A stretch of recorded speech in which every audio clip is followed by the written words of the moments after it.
Como andam os playtests do teu jogo? Todo mundo sabe que é importante tu tá testando o teu jogo. É tipo fazer exercícios. Não tem nenhuma dúvida de que isso faz bem para tua saúde. Mas já fazer os exercícios em si, aí são outros 500. E assim como os exercícios, se tu deixar teus playtests para depois, quem vai sofrer no futuro é você e o seu jogo. E é por isso que você precisa fazer mais playtests.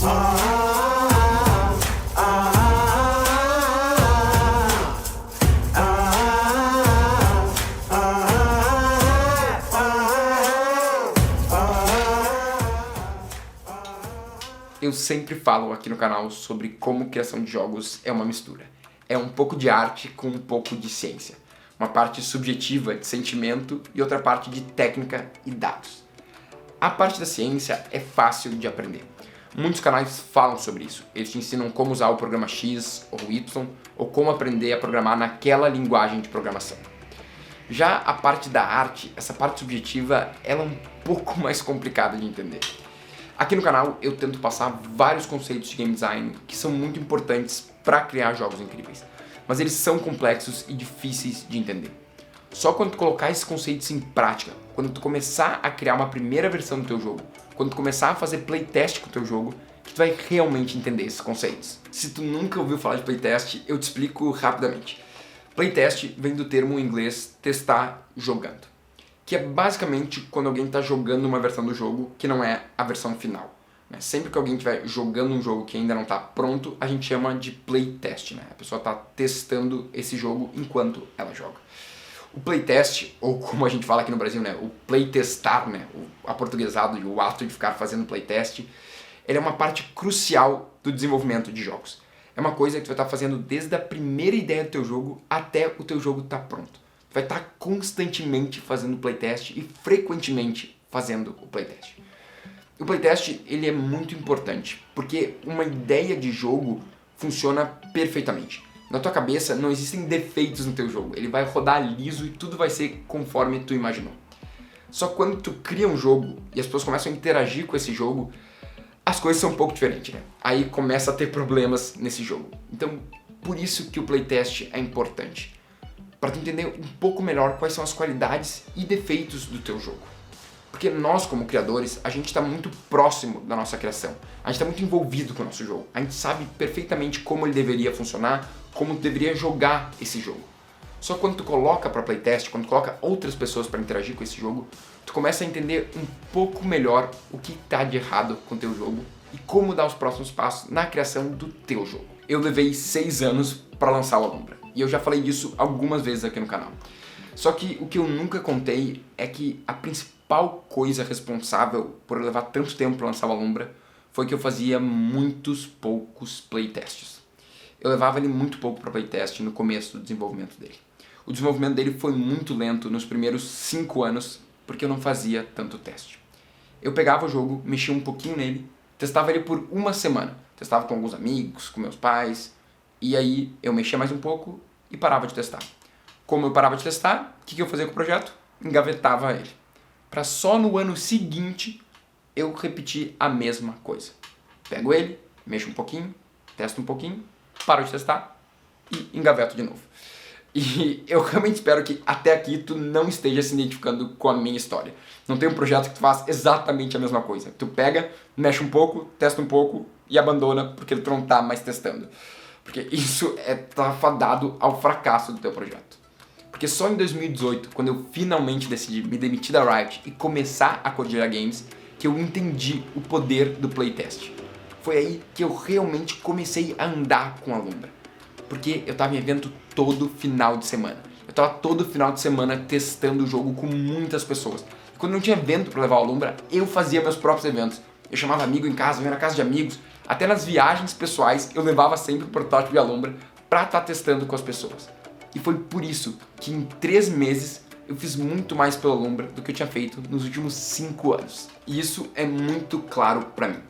Eu tive esse resultado com a Alumbra, esse resultado tão rápido de desenvolvimento, porque eu estava testando ele constantemente. Eu estava toda hora testando o jogo. Porque toda vez que eu testava o jogo, eu descobria um pouco mais sobre ele. Eu entendia o que estava funcionando e o que precisava melhorar no jogo. Então eu pegava o resultado desse playtest e ia trabalhar no jogo. Eu tentava resolver os problemas que tinha identificado para deixar o jogo ainda melhor. Para na semana seguinte eu estar testando de novo com outras pessoas, recebendo novos feedbacks, né? E aos poucos eu ia descobrindo cada vez mais sobre o meu jogo, cada vez mais sobre o que estava dando certo e o que precisava melhorar no jogo. E eu quero deixar bem claro, né? Por mais que eu fiz uma bateria de testes muito extensa, eu estava toda hora testando, eu não recebia feedbacks maravilhosos. Eu não recebia feedbacks me dizendo exatamente o que eu precisava fazer para melhorar meu jogo. Aliás, a maioria das vezes tu não vai receber feedback dizendo o que tu precisa fazer para melhorar o teu jogo. Tu vai receber feedback mais como gostei dessa parte ou não gostei daquela parte. Feedbacks completamente subjetivos. Mas não é só assim que tu pega informação sobre o teu jogo. O que eu fazia, eu analisava muito de perto como as pessoas estavam jogando. Eu ficava prestando atenção nas perguntas que elas faziam. Quais eram as dúvidas que elas tinham sobre as regras do jogo. Eu ficava prestando atenção em quais eram as mecânicas que eles gostavam de interagir e quais mecânicas que eles evitavam interagir. Foi com essa análise de como as pessoas estavam jogando que eu ia entendendo o que eu podia fazer para melhorar o meu jogo.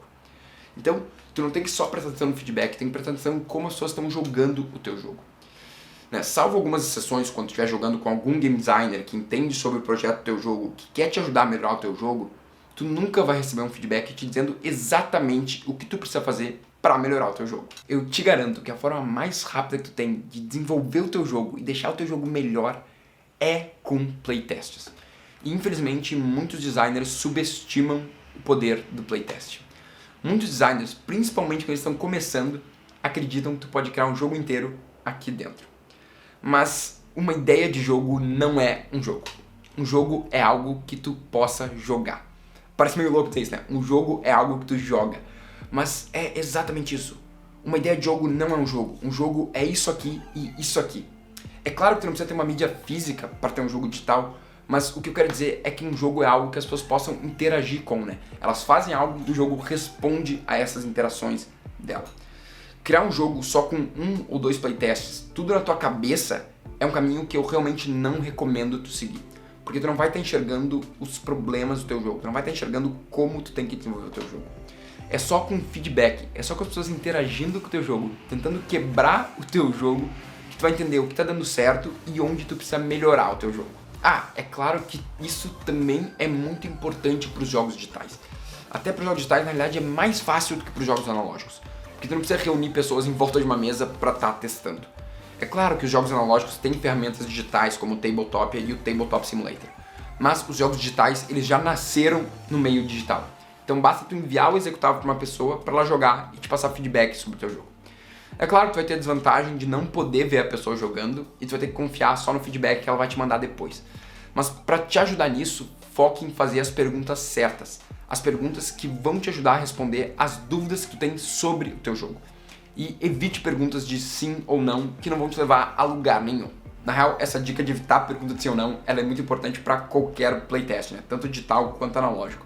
Porque ela raramente vai te ajudar a responder as perguntas que tu quer que responda. Então, evitaria essas perguntas num geral. Depois da minha história traumatizante com a Lumbra de ficar evitando playtest, o que eu fiz com o meu segundo jogo foi totalmente diferente. Eu mal tinha começado a desenvolver o jogo e eu já estava testando ele muito. Em uma semana eu fiz o protótipo dele e já estava recebendo os amigos aqui em casa para testar esse jogo. Então eu fiz umas mudanças e na semana seguinte eu ia ministrar um workshop em uma das maiores universidades de jogos do Brasil. E eu levei o jogo para ser testado nesse workshop. E eu quero deixar bem claro que eu sei que o jogo estava cheio de problemas, né? Eu sei que o jogo tinha muito para melhorar. E era por isso que eu estava testando. Porque eu queria saber onde ele podia melhorar. Eu queria entender quais eram os pontos positivos e negativos do jogo. Eu queria saber o que eu não estava enxergando sobre o jogo. E foi por isso, por causa desses playtests constantes que eu estava fazendo, que eu percebi muito rapidamente que o jogo que eu estava desenvolvendo não tinha futuro. Então eu readaptei o jogo, criei uma nova versão do jogo e testei essa nova versão no mês seguinte, para então ver que ele precisava de mais alguns incrementos para ser o jogo que ele precisava ser. Para criar a terceira versão, que é a versão que a gente está focado em desenvolver até hoje. Em menos de 6 meses, o nosso jogo partiu da ideia para a criação de 3 versões para entrar no desenvolvimento final.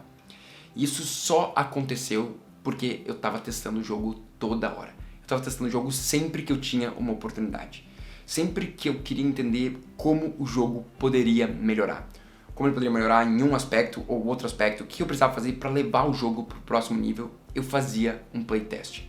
Sempre que eu tinha uma dúvida sobre o jogo, eu fazia um playtest. E isso é muito louco. Para te responder uma dúvida sobre o teu jogo, imediatamente tu vai criar novas dúvidas, né? Se eu mudar isso, o que vai acontecer se eu mudar isso? O que vai acontecer com o meu jogo com essa mudança específica? Então, tu precisa fazer um novo playtest para responder essa nova pergunta. E quando tu responder essa nova pergunta, tu vai gerar uma nova pergunta para ir então fazer um novo playtest. Tem uma frase muito legal que eu escutei no podcast uma vez que dizia o seguinte: se tu tem dúvidas, faça playtest. Se tu não tem dúvidas, faça playtest até ter. E assim como essa frase sempre fica no fundo da minha cabeça quando estou desenvolvendo os meus jogos, eu espero que tu possa levar essa frase contigo para o desenvolvimento dos teus próprios jogos. Eu realmente espero que esse vídeo tenha te mostrado a importância de fazer mais testes para o teu jogo e como isso vai te ajudar a criar o teu próprio jogo. Se tu quer ver jogos incríveis sendo criados e sendo desenvolvidos, nesse sábado, dia 13, a gente vai realizar o evento Prototipando, nosso evento exclusivo de protótipo. Nós vamos jogar todos os jogos e dar feedback sobre todos os jogos que estão no evento. Então, se tu quer testar os jogos desse evento e participar desse evento com a gente, ouvindo o nosso feedback, é só te inscrever no link aqui da descrição. Se tu quer aprender mais profundamente sobre playtest, como organizar um playtest, o que tu precisa levar para cada playtest, como tirar o máximo de cada playtest para ajudar a criar um jogo incrível, a gente está abrindo a nova turma do nosso curso online Criando Jogos Incríveis. No dia 18 de fevereiro, a gente vai abrir as inscrições. Então, se tu quer mais informações sobre esse curso, tu pode clicar no link aqui da descrição. É isso aí, sem mais anúncios. Se tu é novo aqui no canal, toda terça-feira ao meio-dia a gente lança vídeo novo, falando sobre criação de jogos e game design. Se tu quer criar o teu próprio jogo, essa playlist aqui pode te ajudar. Se não, tu pode curtir esse vídeo aqui. Não te esqueça de curtir o vídeo e se inscrever no canal para não perder nenhum. E até o próximo vídeo, continue criando jogos incríveis!